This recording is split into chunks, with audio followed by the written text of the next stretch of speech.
Au début d'une histoire d'amour, le couple est souvent fusionnel.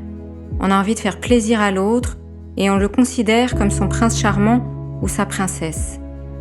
Quand on tombe amoureux, on idéalise l'autre. Il y a de la passion. Et ça, c'était mon rêve, comme quand on est une petite fille, le rêve de princesse, Cendrillon qui se marie, les petits oiseaux qui chantent au mariage, enfin, la vie toute belle. Et là, j'ai eu ma claque, quoi. Et puis, c'est vrai qu'au début, il avait un discours où il me mettait toujours sur un piédestal. Donc, forcément, là aussi, avec les yeux de la jeunesse, c'est en général suffisant pour avoir la sensation que c'est l'homme de sa vie. Il était prévenant, il me complimentait beaucoup. Il me disait que j'étais courageuse d'élever mon fils toute seule. Et pour moi, c'était incroyable que quelqu'un comme ça puisse s'intéresser à moi, quoi. Mais inévitablement, après un certain temps, le couple se confronte à des désaccords.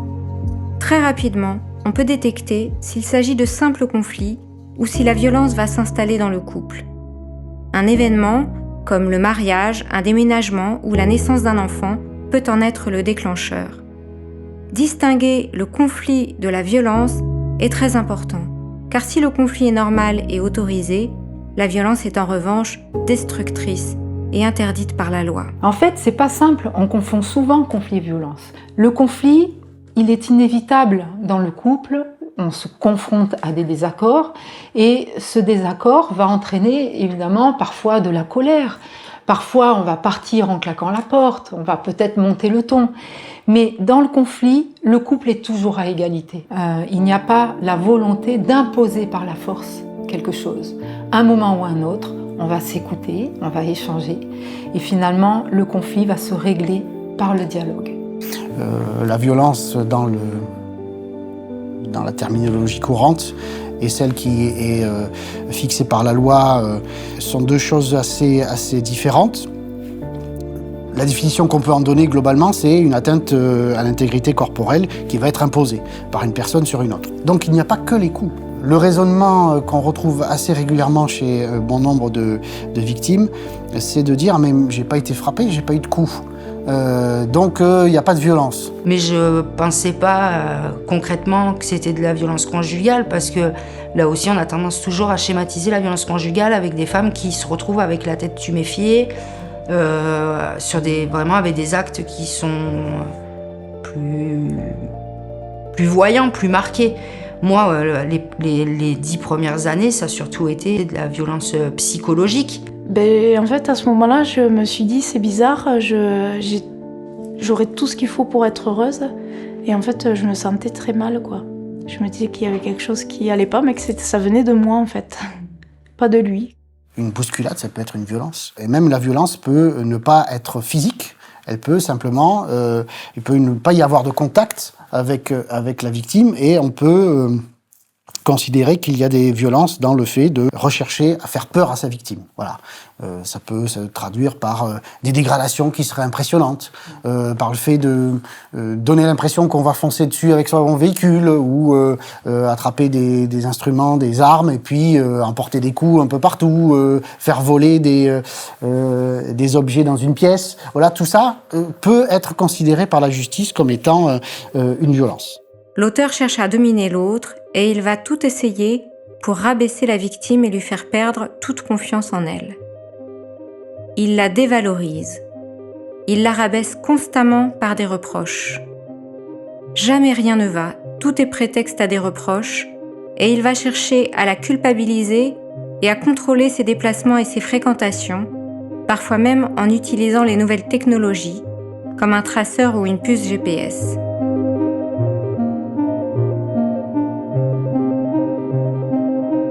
Petit à petit, c'était systématique, toujours les remises en question, tout ce que je pouvais faire, ça n'allait jamais. Des reproches, ouais.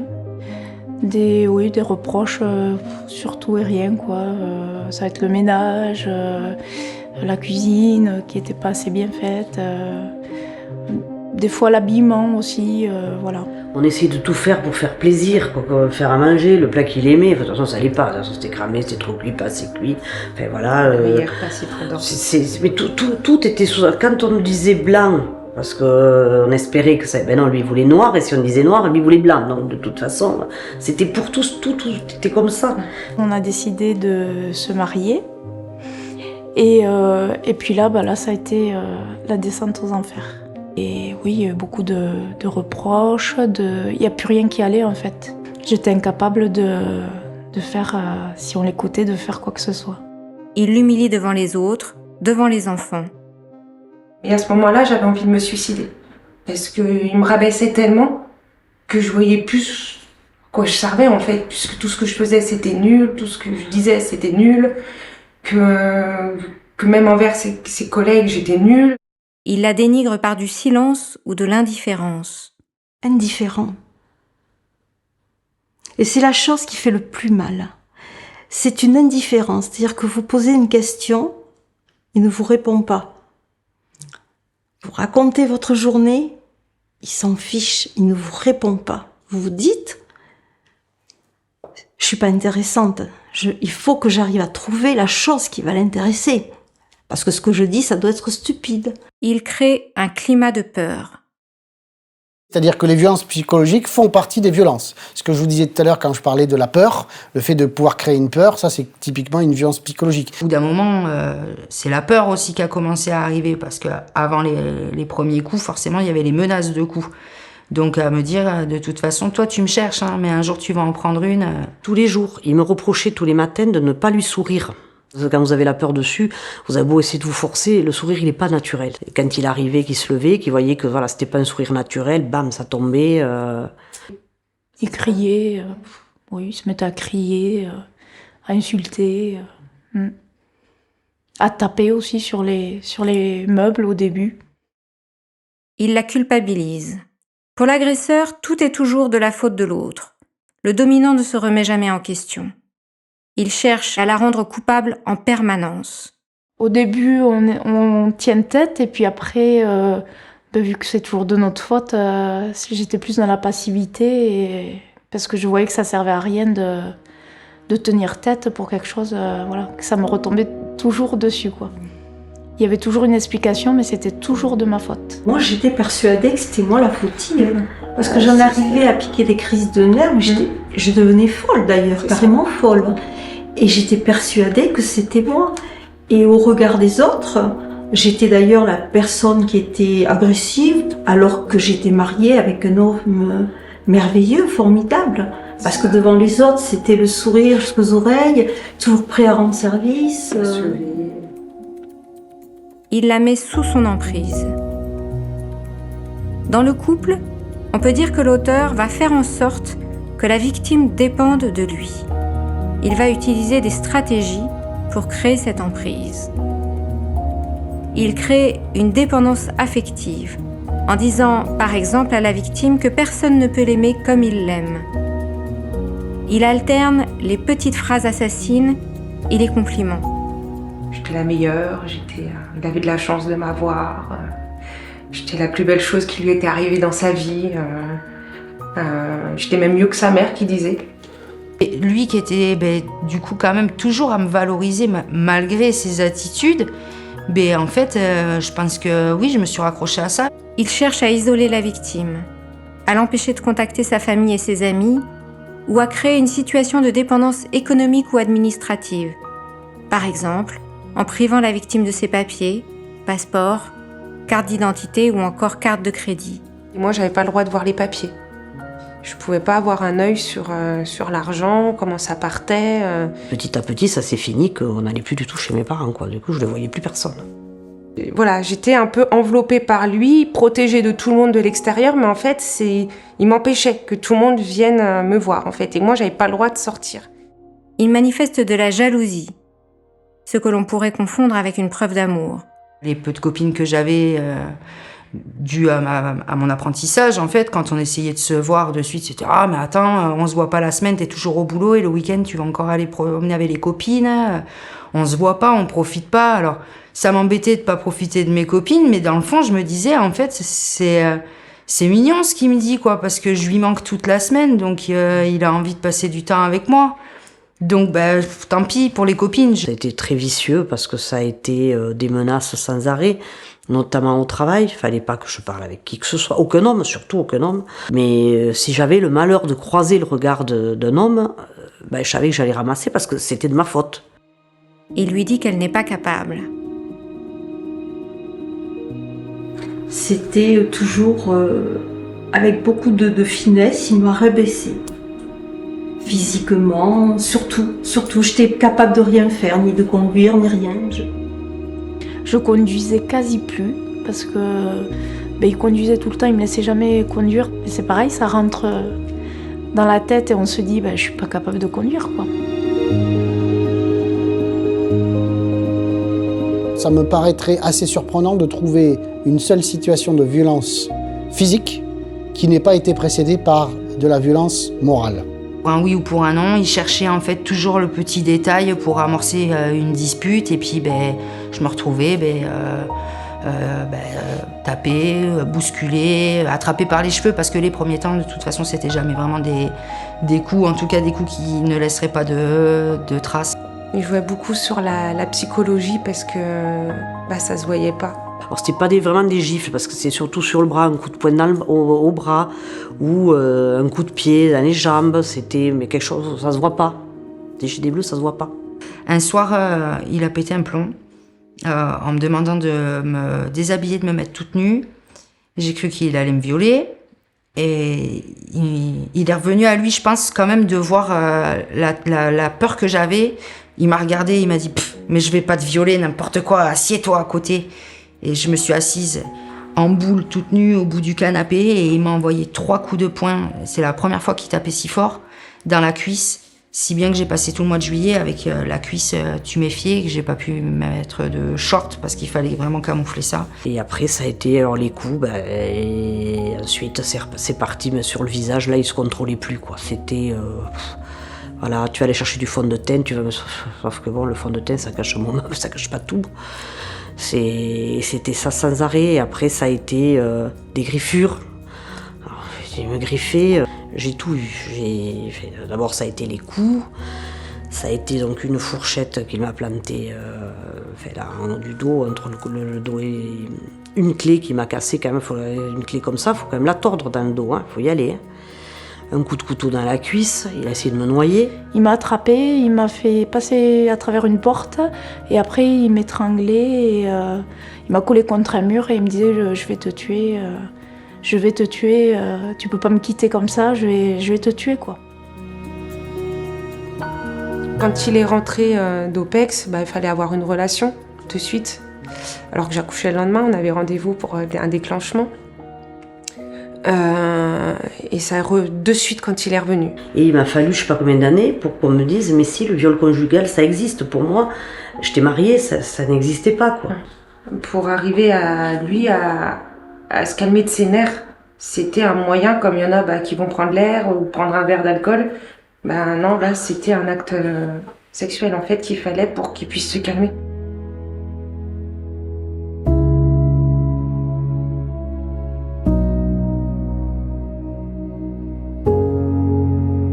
La victime est peu à peu piégée par les effets de la dévalorisation, de la peur et de l'emprise que l'auteur a créée. Elle se sent incapable sans lui. On a envie de partir, mais en fait on le fait pas. Enfin, pour moi, parce que il me disait que j'étais incapable de m'occuper de mes enfants toute seule. En fait, ils nous disent que sans eux, on n'est plus rien. Je me disais que j'allais pas y arriver toute seule. Je me sentais affaiblie. Je me sentais pas capable de faire quoi que ce soit sans lui, que je pouvais vivre que grâce à lui par rapport à sa paye. Mais très vite, il a plus voulu que je fasse rien. Je sais pas ce qui s'est passé, je sais pas. Et c'est vrai que j'étais celle qui était incapable de tout faire. Elle est sous son emprise. Il lui donne l'illusion du retour du prince charmant. J'ai dit c'est fini. Et le soir il est revenu avec un bouquet de roses qui passait pas la porte, quoi. En s'excusant que plus jamais il comprenait pas ce qui était arrivé, que plus jamais ça se passerait. Et donc je l'ai laissé rentrer. On est sous l'emprise, on est prisonnière, oui c'est ça. Et pour partir, c'est dur. Il y a un tout. Il revenait avec une friteuse ou alors il revenait avec un bouquet de fleurs. Il s'excusait, il m'a dit voilà, j'ai réfléchi, excuse-moi, je recommencerai plus. C'est vrai que j'ai été un peu loin, mais bon voilà, faut t'y mettre du tien aussi. Elle croit qu'il va changer. Elle espère qu'il va redevenir comme avant et elle va tout faire pour.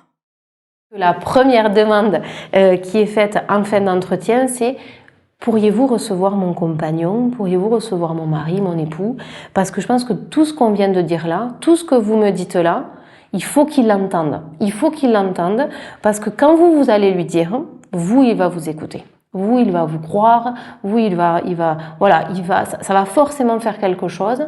Et de ce quelque chose, peut-être que il redeviendra la personne qu'il était quand on s'est rencontrés, les premiers jours ou les premières semaines de notre relation. Finalement, j'étais cloîtrée dans cet appart, à devoir faire tout pour que ça convienne à monsieur, à couper du monde, entre guillemets. Et puis le temps a passé et puis je me suis renfermée en fait dans ce schéma-là, mais toujours dans l'idée en fait de me dire ou qu'un jour il allait changer, quand même comprendre que parce qu'on arrivait quand même à discuter à certains moments. Au départ, pendant je pense 2-3 ans, j'ai pensé qu'il allait changer, c'était pas possible. Elle a des représentations de la vie de couple, du rôle de l'un et de l'autre. C'était peut-être normal en fait pour moi. C'était peut-être les aléas de la vie de famille. Des fois ça va moins bien. Donc, Puis j'ai une grand-mère qui est très croyante et très pratiquante et qui a vécu toute sa vie avec un homme violent mais qui n'a jamais divorcé parce que vis-à-vis de la religion ça ne se faisait pas et qui expliquait qu'en fait les gens on les aimait avec leurs qualités et leurs défauts et que à partir du moment où on avait décidé de faire de cet homme-là l'homme de sa vie, il fallait assumer et affronter les problèmes de la vie de couple en fait. Elle a de l'empathie. Elle peut lui trouver des excuses. Il s'est mis à boire de plus en plus, donc il y a beaucoup plus de violence. Et ensuite, il a perdu son boulot aussi, à cause de l'alcool. Donc c'est pareil, on se dit que c'est la situation qui fait que ça va pas quoi en fait, qu'il est pas bien, donc qu'il est plus agressif, qu'il se met souvent en colère. Que les reproches fusent à tout va. Je pense que j'aurais continué encore à lui trouver des excuses, à me rattacher en fait, à me dire mais au moins il m'aime quoi. Elle a peur. Mais la peur de pas arriver à faire les papiers, de pas arriver à faire ce qu'on m'avait toujours interdit de faire finalement. Parce que je me disais mais comment on fait? Puis la peur de l'inconnu, la peur de pas y arriver. De pas m'en sortir, la peur. Mais j'avais trop peur pour le quitter, je pouvais pas. À l'époque, je pouvais pas. C'est ce que aujourd'hui, je me dis le jour où je l'ai fait, pourquoi je l'ai pas fait avant? Mais parce que j'y arrivais pas. J'avais trop peur de ce qu'il était capable de faire. C'est vraiment la peur, je crois, la peur de mourir. Je pense que je m'en suis surtout rendu compte, c'est quand il m'a fait des menaces par rapport à mon enfant, quand j'étais enceinte, où il me menaçait que j'aurais jamais la garde, que quand j'accoucherais, il partirait avec. Les violences sont traumatisantes et vont avoir un impact dans le cerveau. Elles vont générer un ensemble de mécanismes de sauvegarde à l'origine de conséquences psychotraumatiques. Quand la victime est confrontée à une situation qui représente un danger pour elle, comme la violence, il se produit une paralysie dans son corps qui l'empêche de réagir. Elle est sans voix, elle a les jambes coupées, elle se retrouve dans un état de sidération. Il va y avoir ce qu'on appelle une paralysie des fonctions supérieures, c'est-à-dire que tout ce qui en fait normalement devrait permettre d'agir, de réagir, d'analyser les violences va être bloqué et les personnes vont se retrouver vraiment dans une situation où elles vont pas pouvoir parler, crier, se défendre sur le plan psychique, mais aussi sur le plan moteur, elles vont être aussi immobilisées. Alors c'est souvent ce qu'on peut reprocher aux victimes, c'est pourquoi n'avez-vous pas crié, pourquoi ne vous êtes-vous pas défendu? En fait, c'est tout à fait malheureusement normal par rapport aux violences qui sont exercées. J'ai été piégée tout de suite. Alors évidemment, hein, les gens qui n'ont pas vécu vont vous dire « Oui, mais t'avais qu'à rentrer, hein, tu sais très bien que t'aurais été accueilli à la maison, chez toi, oui, ça c'est sûr. » Je savais plus comment réagir en fait par rapport à lui. Je savais plus comment, quoi dire, comment réagir parce qu'en fait on est bloqué parce qu'on a le stress dans le corps en fait. Et on sait plus, je savais plus. Qu'est-ce qu'il fallait que je fasse, qu'est-ce qu'il fallait que je dise. Et c'est à partir de cette sidération que va se mettre en place une cascade de conséquences qui vont être extrêmement traumatisantes pour la personne et vont avoir un impact sur sa santé à long terme, que ce soit la santé mentale et la santé physique.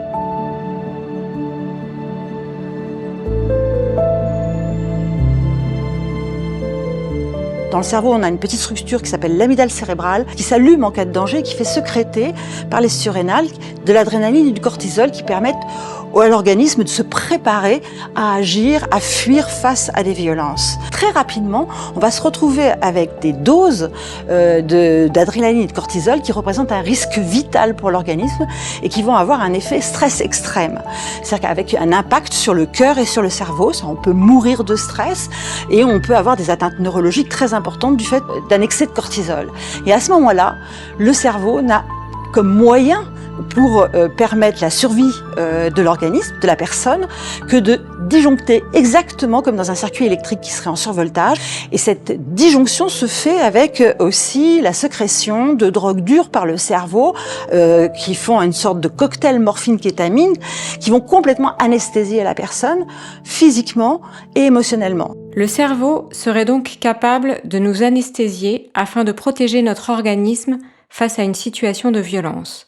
C'est-à-dire que la personne, d'un seul coup, va plus ressentir d'alarme, elle va plus ressentir de stress, elle va plus ressentir de douleur. Et ça va lui donner une sensation d'irréalité, comme si elle était spectatrice de l'événement, comme si elle se regardait, et de dépersonnalisation très très intense, très particulière, et c'est ça qu'on appelle la dissociation traumatique. Cette dissociation traumatique, le fait que la personne soit privée de ses émotions, empêche complètement la personne de pouvoir réagir, de pouvoir aussi trouver des solutions, se battre. Elle est plus du tout, elle est comme vidée, elle va être automatiquement sous emprise de l'agresseur qui va pouvoir faire d'elle ce qu'il veut.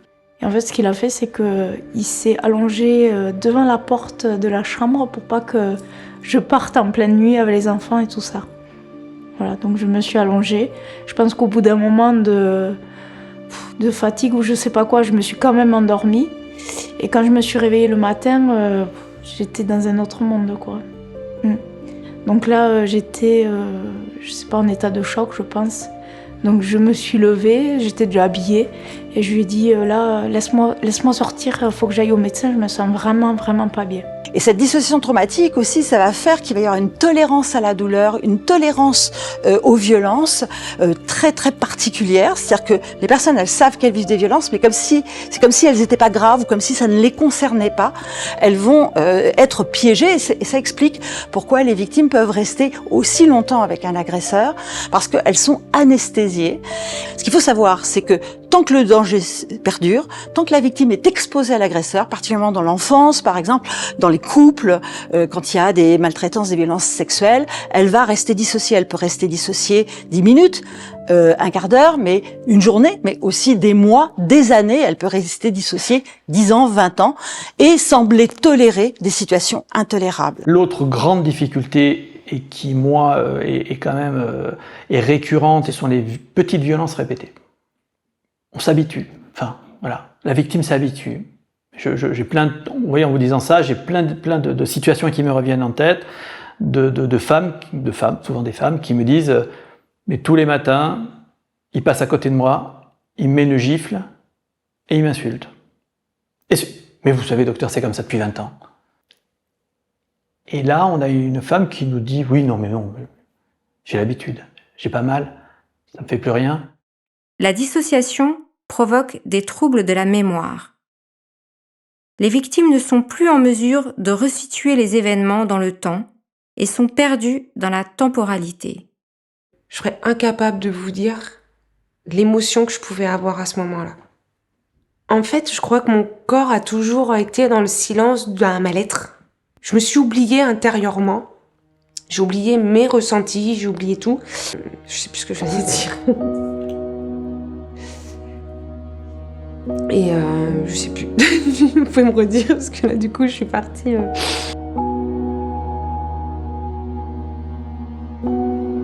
En même temps que cette dissociation traumatique, se produit aussi une interruption du circuit de la mémoire qui fait que il va y avoir la mise en place d'une mémoire traumatique qui va pas être intégrée par le cerveau, qui va pas être contextualisée dans le temps et dans l'espace, et qui va faire revivre à l'identique les pires événements. Et ça, c'est la mémoire traumatique, c'est un véritable enfer. Si on a une mémoire traumatique, ça veut dire qu'on a un terrain miné qui peut s'allumer aussitôt qu'un lien, une odeur, un bruit, quelque chose qui réveille les violences. Et je lui ai dit, tu sais, il y a des choses qui remontent, qui reviennent, tout remonte, ma vie remonte. En fait, comme si on était sous l'eau et qu'on remonte à la surface et qu'on revoit petit à petit les épisodes, vous savez, trait par trait, échelle, monter une marche, et on redécouvre ça, on remonte une marche. Tant que la personne est dissociée, cet enfer-là est dans sa tête, mais c'est un peu comme si elle ne le ressentait pas émotionnellement, et aussitôt qu'elle ne va plus être dissociée, c'est là où ça va exploser. Et elles revivent des événements, les événements qu'elles ont vécus, elles ont des attaques de panique, des angoisses, elles entendent des phrases de l'agresseur atroces, tu vaux rien, tu mérites ce qui t'est arrivé, tu n'as pas le droit de vivre, etc. Et là, ça m'a rebelote, quoi. Et mon corps, inconsciemment, il a lâché. J'ai fait une crise de tétanis, spasmophilie, je sais pas trop. Je me suis contractée, je tremblais. Les pompiers sont venus me chercher sur mon lieu de travail. Et de là, j'ai jamais remis les pieds là-bas. Donc c'est des conséquences universelles qui touchent toutes les victimes de violences et qui ne sont pas dues à un choix de la victime, mais qui sont liées aux violences. La victime peut s'anesthésier par elle-même. À ce moment-là, les personnes vont devoir mettre en place des stratégies d'évitement ou des stratégies, ce qu'on appelle les conduites dissociantes, c'est-à-dire qu'il va falloir qu'elles se dissocient pour pouvoir s'anesthésier, pour ne pas vivre ces états atroces. Et du coup, c'est comme ça qu'il y a un risque très important de consommer de l'alcool, de la drogue, de se mettre en danger, parce qu'on fait monter la personne, en fait, sans savoir pourquoi, si elle se met en danger, si elle se fait mal, si elle se brûle, si elle se scarifie. Quand elle fait ça, en fait, elle fait monter le stress, elle fait disjoncter le cerveau, et du coup, elle évite de revivre l'événement. Que j'ai fait de l'anorexie mentale et j'étais à 47 kilos. Je fumais plus de 2 paquets de cigarettes par jour. Alors si le tabac est très mauvais pour la santé, moi, il m'a aidé à survivre. Ça, la cigarette, je sais pas ce que j'aurais fait, parce que quand ça n'allait pas, je prenais une cigarette, alors des fois, il me les enlevait. Mais on en arrive à des stades, c'est que c'était ma drogue, la cigarette, quoi. Si on a vécu une violence avec des douleurs, les douleurs vont revenir à l'identique, comme si elles se reproduisaient. Ça peut mener les gens aux urgences. Toutes les phrases vont revenir, tous les bruits, et je veux dire, les personnes peuvent même avoir peur d'être folles, tellement c'est violent, tellement c'est énorme, tellement c'est incompréhensible. J'ai fait des tentatives de suicide parce qu'il me poussait à bout. Il me poussait dans des états de folie, d'hystérie. C'était... Le psychotrauma n'est pas une fatalité. La réparation est possible. Et cette mémoire traumatique, elle se traite. On peut traiter la mémoire traumatique, on la transforme en mémoire autobiographique, on refait fonctionner les circuits. Les traumas, c'est un peu comme des fractures. On réduit les fractures, en quelque sorte. Et le tissu neurologique se répare, c'est-à-dire que les atteintes neurologiques de départ régressent, les circuits se remettent à fonctionner. Et du coup, la personne, elle a vécu quelque chose de terrible, mais elle ne le revit pas à l'identique. C'est ça toute la différence.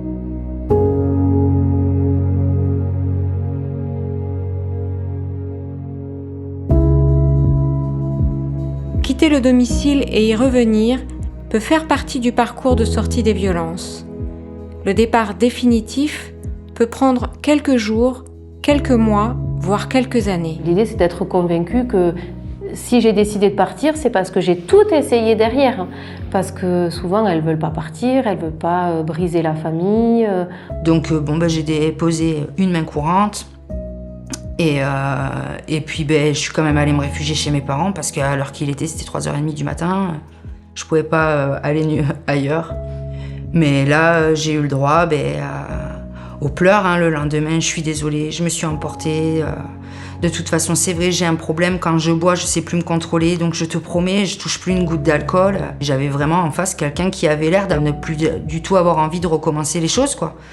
Donc je suis repartie, ça s'est tassé pendant 3 mois, où en effet il buvait plus, il sortait plus, et puis les sorties ont recommencé. Donc régulièrement, il cassait tout à la maison, il envoyait tout voler, il me bousculait, il m'attrapait par les bras, mais j'ai laissé faire. Et puis jusqu'au moment où je suis tombée enceinte.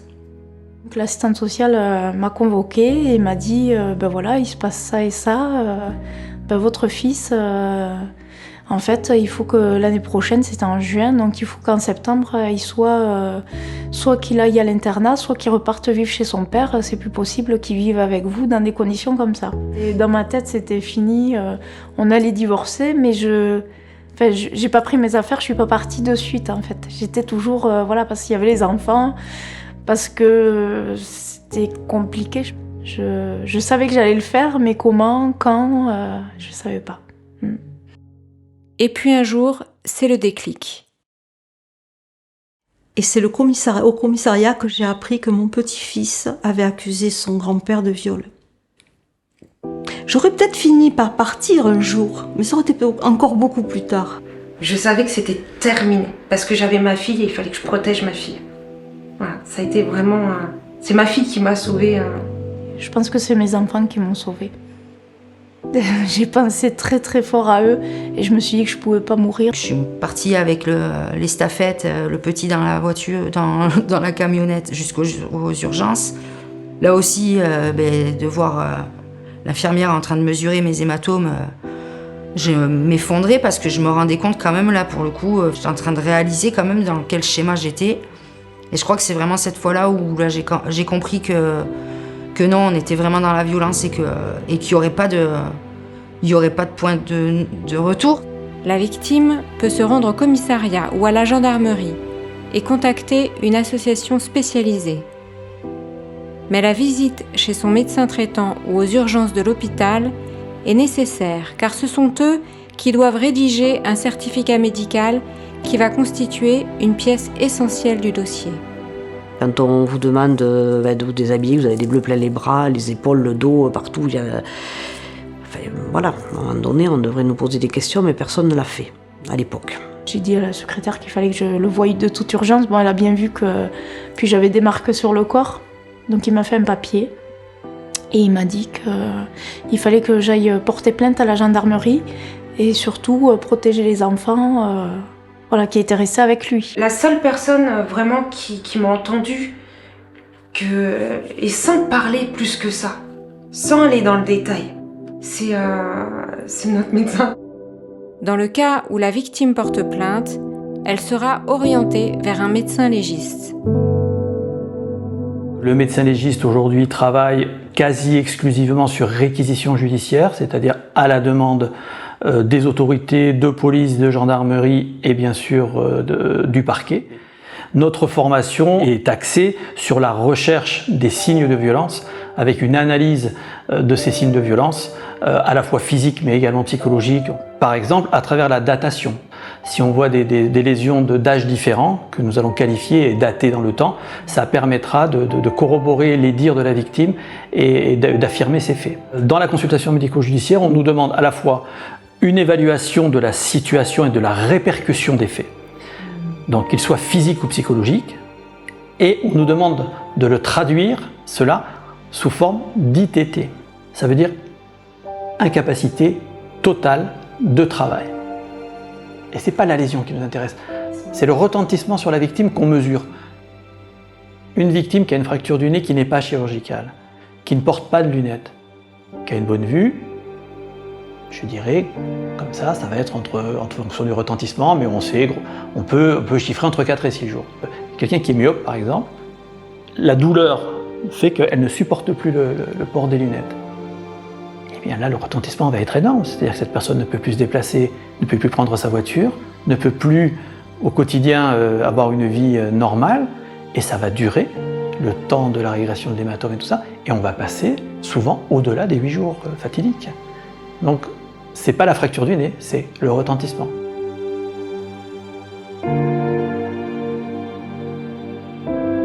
Dans le cas où la victime appelle de chez elle le 17, donc une patrouille gendarmerie va intervenir à son domicile. Ou bien la victime peut directement venir à l'accueil de la brigade en expliquant ce qui se passe chez elle.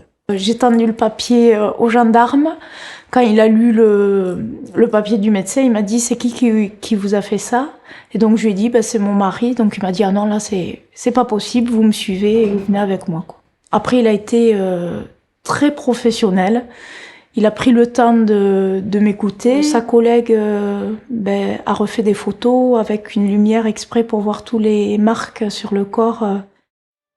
À la suite du Grenelle des violences conjugales de 2019, il a été créé des maisons de protection des familles au sein des gendarmeries. Donc nous, notre travail au sein de la maison de protection des familles, c'est principalement l'accueil et la prise en charge des victimes. Alors il y a des hommes qui viennent, ça arrive. Après il y en a donc beaucoup moins que des femmes.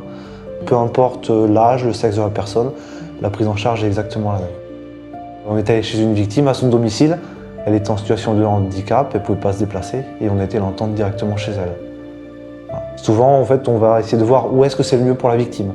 On va travailler avec la victime donc, sur son audition. On va nous la diriger vers diverses associations, divers partenaires.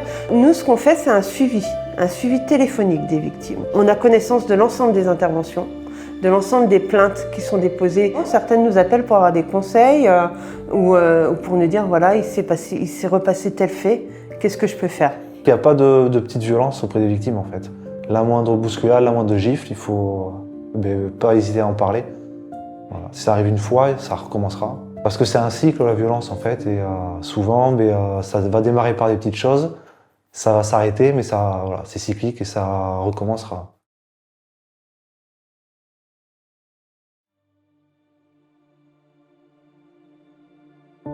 Le fait de rentrer dans le CIDFF, c'est déjà un grand pas. Il y a une forme de bienveillance et en tout cas, il n'y aura pas de jugement de la part des professionnels. On va faire une première rencontre, on va mettre des mots sur ce qu'elles vivent, on va essayer de comprendre la situation, on va voir en fonction de ce qu'elles nous disent, qu'est-ce qu'elles veulent faire. Selon ce qu'elles veulent faire, effectivement, il y a tout un panel de choses qui peuvent être proposées et du coup, c'est les informer sur ce qu'il existe et sur ce qui peut être sollicité au moment où elles décideront de le faire. On sait que le moment du départ, c'est un moment qui peut être très dangereux, qui est anxiogène pour la victime et pour les enfants. Donc il est vraiment indispensable aussi de préparer ce départ. J'avais une amie qui avait un café et j'ai fini par me confier et lui expliquer ce qu'était réellement ma vie. Et donc, étant du quartier, m'a fait rencontrer une avocate qui venait régulièrement boire le café aussi.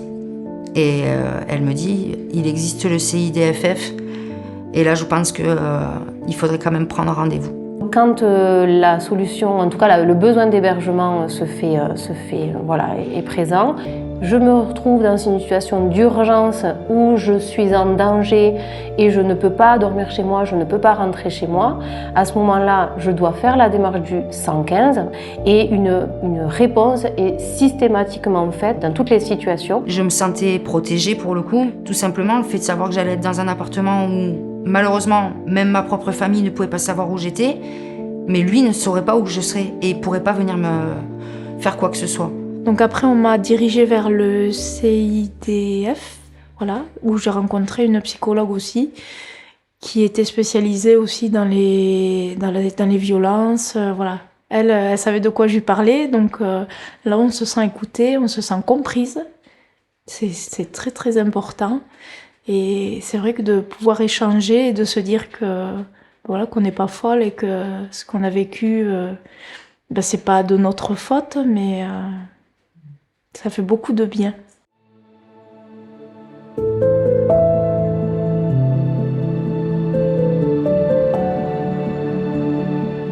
Nous, on est spécialistes donc de l'aide aux victimes et du parcours judiciaire. Donc nous, on est là pour répondre aux questions des victimes, comment déposer plainte, comment va se dérouler une audience.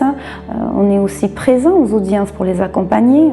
Alors bien souvent, ça débute par une EVI, une évaluation personnalisée de la victime. C'est effectué par les juristes. Cette évaluation, elle a pour objectif de connaître la situation de la victime, souvent avant une audience, pour que les magistrats puissent avoir des informations sur la situation de la victime.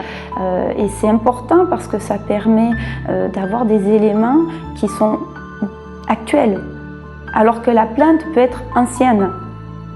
Avec les psychologues, c'est tout au long de la procédure pour un soutien pendant toutes les démarches. Après, j'ai été à France Victime. J'ai été suivie.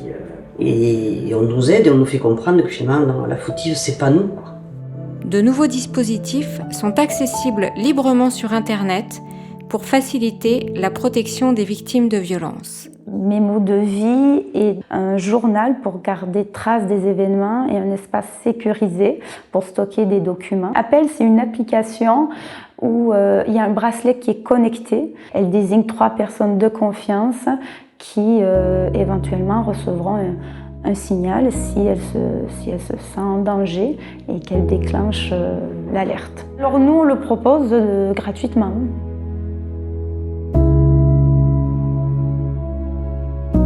Il peut y avoir des violences. Ces violences peuvent mettre en danger la personne ou qui viennent nous voir. Et donc là, il faut prendre des mesures de protection. La voie civile, l'ordonnance de protection. Le juge aux affaires familiales aura à statuer sur une demande d'ordonnance de protection afin de protéger la victime d'un conjoint ou d'un ex-conjoint violent et de prendre les mesures adaptées à la situation de la famille, notamment lorsqu'il y a des enfants.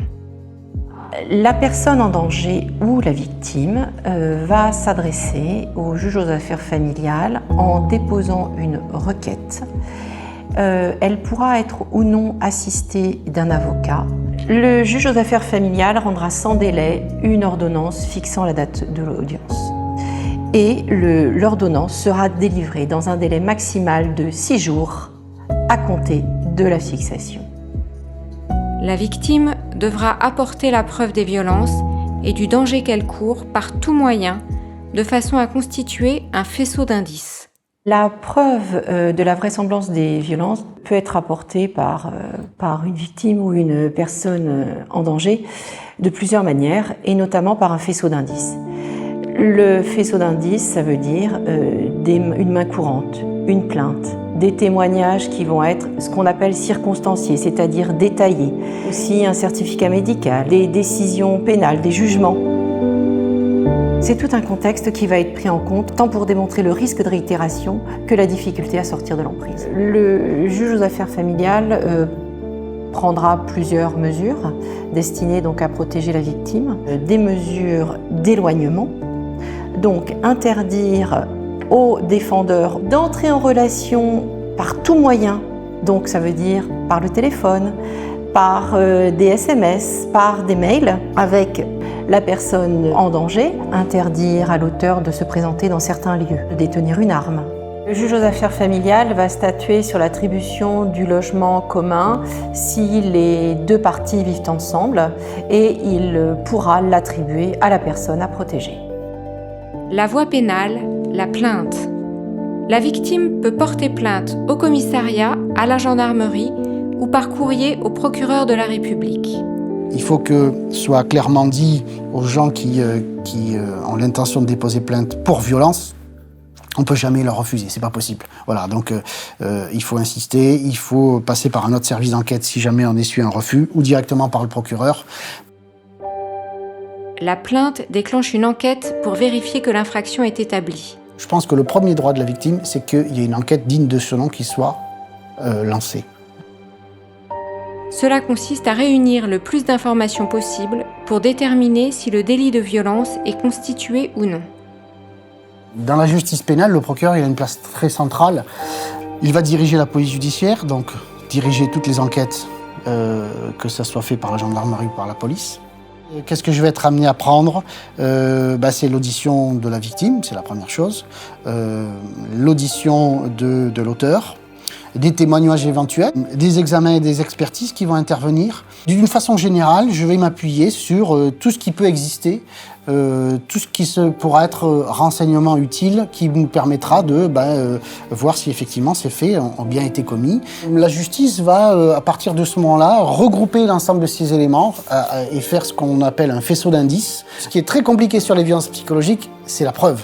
Le plus compliqué à déterminer, c'est ces violences psychologiques. C'est pour ça que l'enquête est importante. L'enquête, le voisinage, l'entourage, les amis, le côté professionnel, tout ça c'est important à auditionner aussi pour voir quelle emprise vraiment a l'agresseur sur la victime, comment il agit avec elle.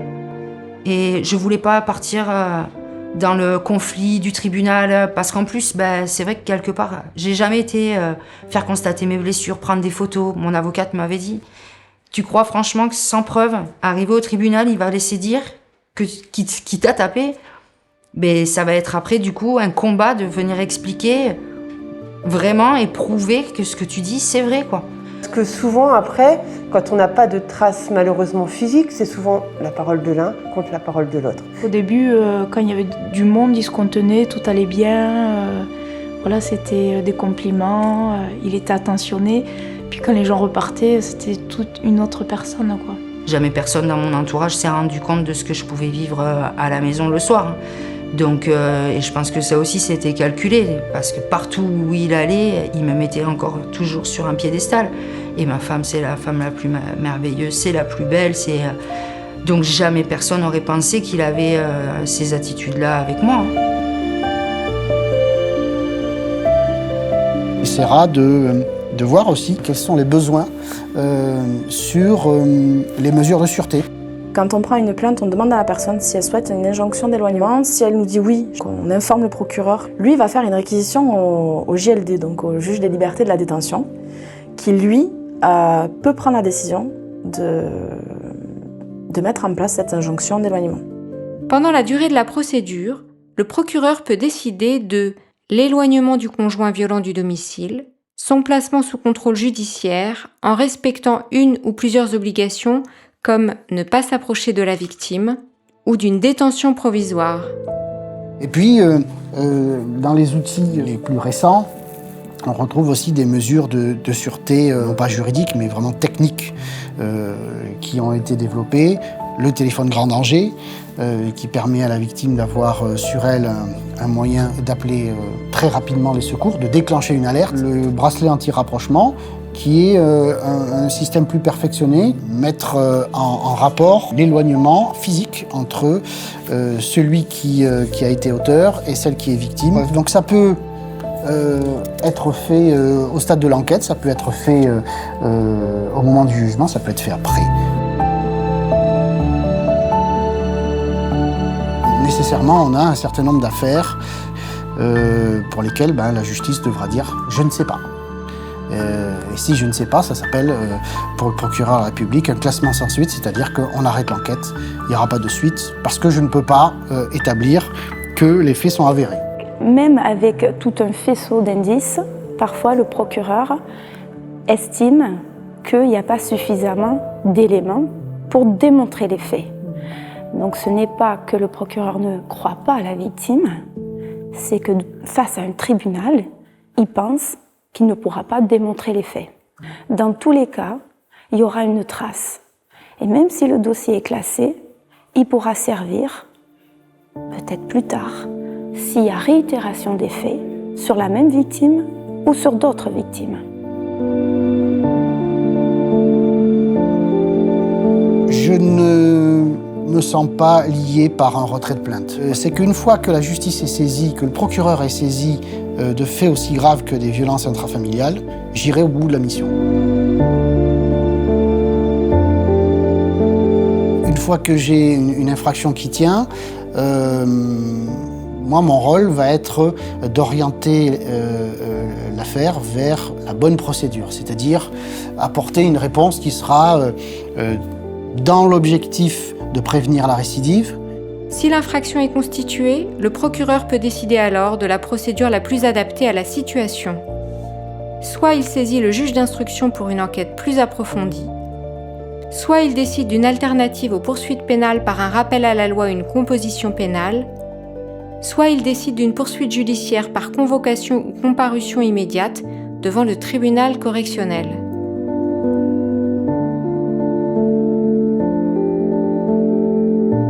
Il faut que la victime se rende compte qu'elle ne trouvera pas toute la solution à sa situation dans la justice. Le problème essentiel de la victime, c'est de se faire aider. C'est une démarche personnelle qu'elle doit avoir. Ça oui. Pour quand même vraiment comprendre, je pense que c'est quand j'aurais vu un professionnel, que j'aurais tout compris, que je serais réellement sortie d'affaire. Parce que pour connaître son histoire, il faut la comprendre pour... Quand je lui emmène les enfants, j'ai une boule au ventre et enfin la peur quoi qui revient. Voilà, je le croise dans la rue, j'ai encore cette peur de me dire qu'est-ce qu'il va encore faire, qu'est-ce qu'il est encore capable de me faire. Ouais, on est parti vraiment de bas et de se dire on n'est pas comme tout le monde, mais de se dire on a le droit de vivre bien. Enfin, vraiment, j'ai l'impression d'être complètement sortie de ça. C'est vrai que j'ai eu tellement de rebondissements dans ma vie aussi depuis. J'ai monté des entreprises, j'ai avancé, j'ai concrétisé plein de projets. Et je m'étais dit, si un jour je peux partir, j'arrêterai de fumer. Et le jour où je l'ai quitté, j'ai fumé un paquet de cigarettes dans la nuit. Et ça a été le dernier, je n'ai jamais pu retoucher une cigarette.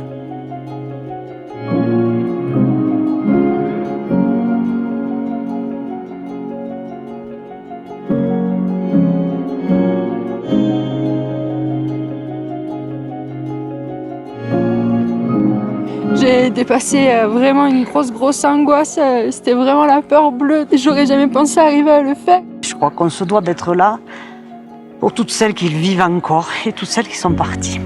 Voilà. Moi je crois que c'est un hommage pour elles.